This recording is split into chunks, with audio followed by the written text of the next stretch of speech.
Bon dia. La setmana passada ens plantejàvem per què dubtem. Sí. I jo et vaig demanar si aquesta setmana et podia preguntar per què deixem de dubtar, perquè hi ha un moment en què prenem una decisió. És a dir, per què decidim. Ens preguntarem si podem decidir d'una forma racional.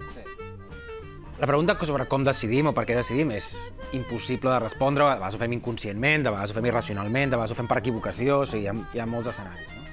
Però la pregunta si podem decidir racionalment és una mica més interessant perquè ens preguntem si hi ha maneres de fer servir les eines de la racionalitat, si de veritat ho fem servir per prendre decisions. Hi ha tota una branca de la ciència que es dedica a això, es diu la teoria de la decisió. Economistes, filòsofs, psicòlegs, gent que es dedica a l'estadística, a les matemàtiques, treballen molt sobre això, qüestions de teoria de jocs, i que bàsicament el que intenten mirar són coses com el risc, el valor, el guany, la decisió òptima si tens tota la informació. En realitat, treballa sobre la idea que si tinguessis tota la informació i fossis completament racional, quina decisió prendries que fos òptima pel que tu vols? Si podríem decidir com una màquina. Sí. I aleshores això... Descartant factors emocionals. Més o menys. Assumint que els factors emocionals no tenen raons, que també les tenen, és complicat, però en qualsevol cas treballa sobre un ideal, i els mateixos teòrics saben que és un ideal que no captura tot el que fem quan prenem una decisió. No esgota, diguem-ne, les nostres decisions. No? I aleshores... Però sí que és veritat que, segur que tots ho hem pensat més d'una vegada, tenim una decisió difícil de prendre, ens agradaria com treure-la del cap, posar-la en un ordinador, que l'ordinador processés tot, i que prement una tecla sortís la resposta. Sí. T'agradaria de veritat? No estic segur. Aquests teòrics... Per passar el tràngol.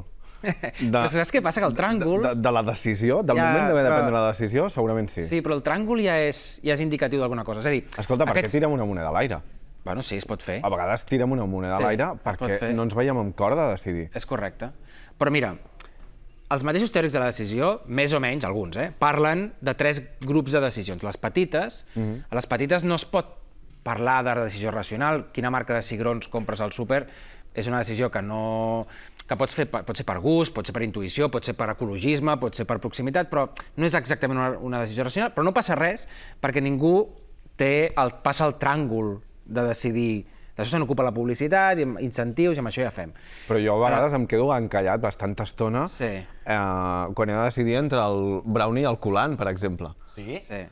Però pots fer un dia brownie i un altre dia correcte. coulant. Sí, ja, però aquell dia només en pots triar un. D'acord, però és una decisió que és fàcilment subsanable. És una decisió fàcilment subsanable. Et pots equivocar, en l'agregat és molt important, si molta gent compra la marca d'uns cigrons o uns altres, però per tu, si fracasses, si compres el coulant i hauries d'haver comprat el brownie, aquell fracàs és molt petit en la teva vida. L'endemà pots corregir-lo fàcil. Les decisions que són més racionalitzables són les mitjanes. Les mitjanes. Em compro un cotxe o no em compro un cotxe, faig obres a casa o no faig obres a casa, canvio l'horari de la feina o no canvio l'horari de la feina.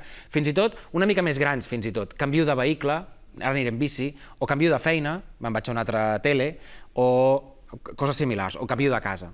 La clau perquè siguin decisions mitjanes és que no canviïn el teu sistema de valors. És a dir, que parteixin del sistema de valors que ja tens, dels objectius vitals que ja tens, i bueno, és una decisió que la pots racionalitzar amb certa facilitat. És veritat que tots aquests conflictes que has plantejat et permeten resoldre'ls, et permeten fer una llista a favor i en contra, aspectes positius i aspectes negatius. Però és perquè saps els objectius. Del cotxe de gasolina i el de dièsel, per exemple. Tu pots dir, faré A per aconseguir B, o faré C per aconseguir D, i tens aquest dubte. He de fer A per aconseguir B o he de fer C per aconseguir D?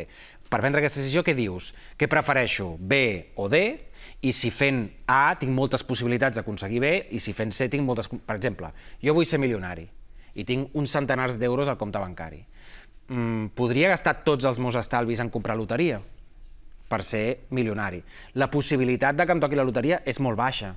També es podria dedicar a comprar-me un ordinador nou per treballar millor.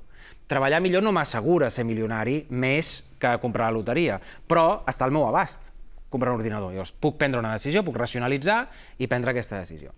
Però les decisions grans, que són les més interessants, són les decisions que són un canvi en el teu sistema de valors, que són un canvi en les teves preferències, que són un canvi en els teus desitjos.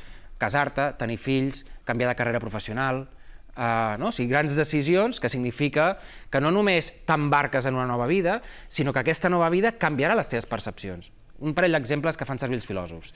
Una persona no vol tenir fills perquè ha vist que els seus companys de generació, quan tenen fills, es tornen persones avorrides. No surten de festa, no fan coses, no? I només parlen de com de superdotats són els seus fills, i no vol convertir-se en aquesta persona.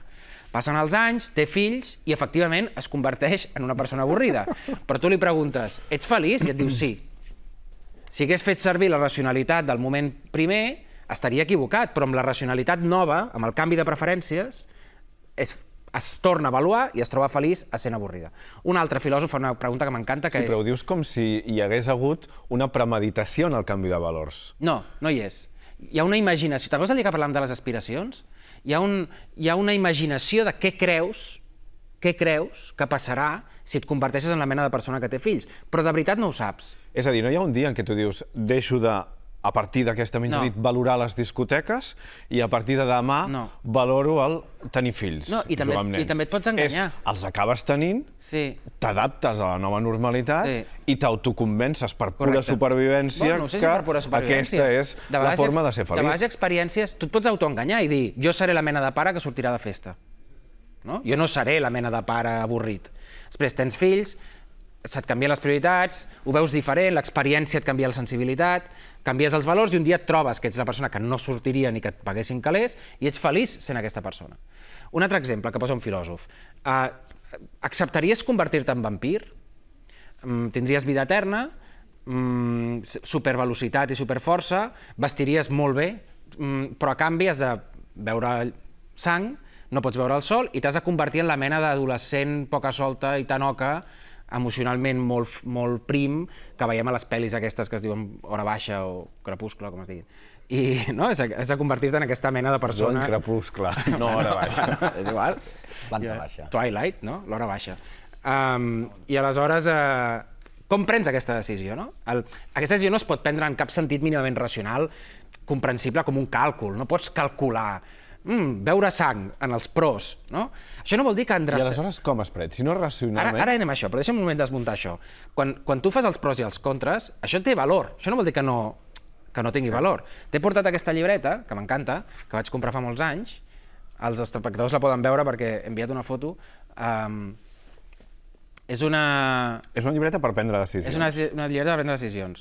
I aquí hi ha allò que jo deia abans, la llista de coses positives i de coses negatives en funció dels escenaris que planteja. Si es pot veure, allà, es pot veure, aquí. Ho veieu?